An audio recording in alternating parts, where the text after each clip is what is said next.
off of Scott's overview, I'm going to talk about the student work from the CBIP studio.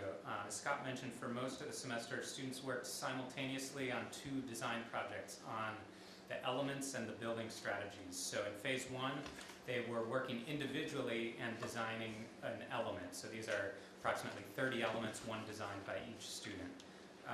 Each element addressed environmental performance metrics and also the New York City green codes. And this was important for us to be addressing environmental concerns, but also each student brought to the table their own kind of position. In other words, the elements weren't just neutral and efficient geometry. In a way, they addressed kind of what Hugh was bringing up, social concerns.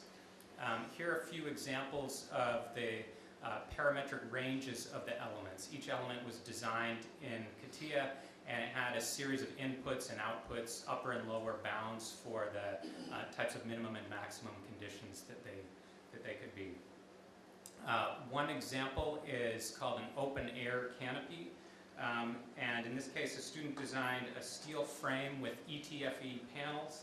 It can be adapted to different scenarios by changing the overall shape, as you can see in the lower right, and also whether each panel is operable. And the result affects ventilation, insulation, lighting effects, enclosure, and program.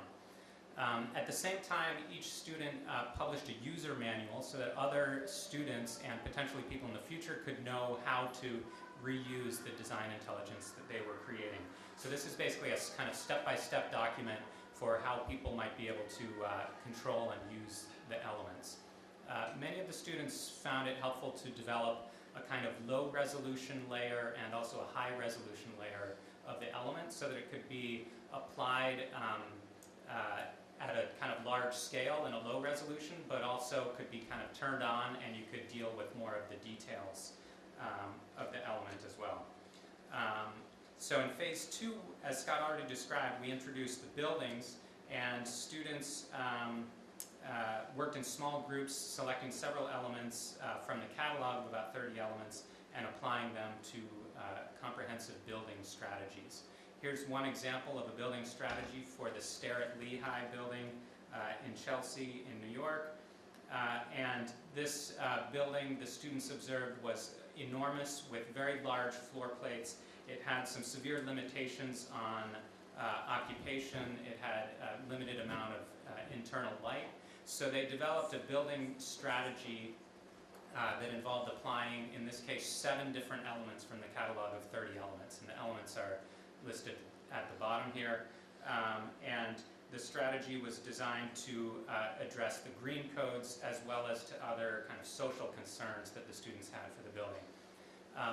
Then there was an interesting moment where the students designing this building strategy realized that there was an important function that they needed, in this case to carve a void into the building, which none of the existing elements in the catalog was able to address. So they created a new element, which was more of an operation, a carving away operation, because they needed that, and no element from the catalog did that. So here what you see is a kind of overall massing model in CATIA, combining the existing conditions of the building, the new element that they had created for the void carving, and the 7 elements from the catalog that they had selected. These students also developed the idea of a kind of design dashboard, which was the idea that they could monitor the performance of different design permutations based on their goals for the project.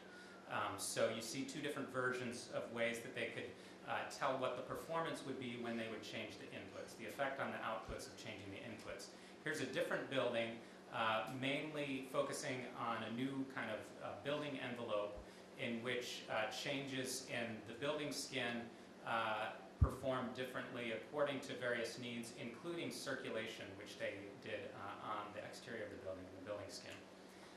So the students were working on elements, design strategies, which we've already described, but also on designing new ways of collaboration. And here was a diagram of collaboration that the students came up with for how they worked together over the course of the semester.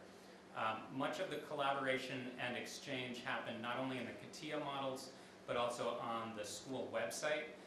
And this is an example of formal requests made to some of the elements that students asked for in order to best adapt the element to the building strategy. So one of the ways that collaboration happened was through requests for exchange.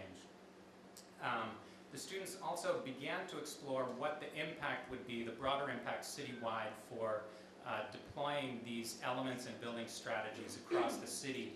And here we're returning to work with the city on their urban green codes and Plan YC. The idea, of course, is that it's a 3-year research initiative. What we've started to get a handle on over this past semester that we just completed will be built off of in the future 2 years. So what started as 30 elements will become 60 elements and then 90 elements. Similar with the strategies, we hope that those will build and get adapted over the 3 years. And in this way, we kind of see that we're not only collaborating among the students in a given semester and also with teachers and professionals, but we're collaborating with future generations in a way.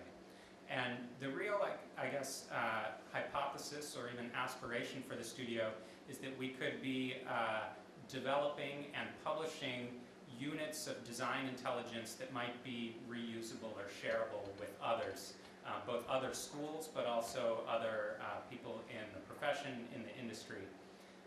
And of course, this work involved a large range of consultants, of teachers, of students, of TAs, and none of this would have been possible, of course, without the sponsorship from Oldcastle Building Envelope.